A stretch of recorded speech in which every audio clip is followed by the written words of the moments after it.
కోదండరాం ఎవరైతే ఇంతకుముందు జేఏసీ మొట్టమొదట తెలంగాణకు సంబంధించినటువంటి జేఏసీ చైర్మన్గా అసలు తెలంగాణ ఉద్యమంలో కీలక పాత్ర పోషించారు.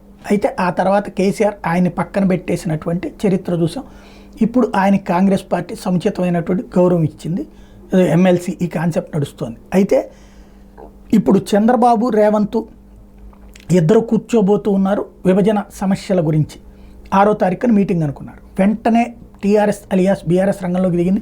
హరీష్ రావు కొన్ని షరతులు పెట్టి రెచ్చగొట్టుడు చర్యలు ఆరంభించారు. నువ్వు అది చేయాలంటే ముందు 7 మండలాలను తీసేసుకో, లేకపోతే సీలేరు పవర్ ప్లాంట్ తీసేసుకో, ఆ తర్వాతనే మిగతా చర్చ చేయలాంటిది. దీంతో కోదండరాం రంగంలోకి దిగారు.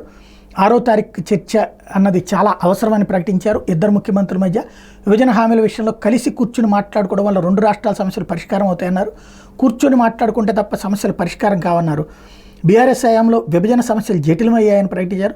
ఉద్యోగుల పంపిణీ, జల వివాదాలు, ప్రభుత్వ ప్రైవేట్ సంస్థల విషయంలో ఉన్న సమస్యలు కూడా త్వరగా పరిష్కారం అవ్వాలని కోరుకుంటున్నా. 2 రాష్ట్రాల మధ్య ఉన్న సమస్యలు దాదాపు 99% పరిష్కారం అయ్యే సమస్యలే. కూర్చుని మాట్లాడుకుంటే సొల్యూషన్ వస్తుంది. గతంలో జగన్ కేసీఆర్ మధ్య రాజకీయ అవసరాల కోసం మాట్లాడుకున్నారు తప్ప రాష్ట్ర ప్రయోజనాల కోసం ఏనాడు మాట్లాడుకోలేదు. ఆంధ్రప్రదేశ్ ముఖ్యమంత్రి చంద్రబాబు నాయుడు, తెలంగాణ ముఖ్యమంత్రి రేవంత్ రెడ్డి 2 రాష్ట్రాల ప్రతినిధులుగా మాత్రమే చూడాలి.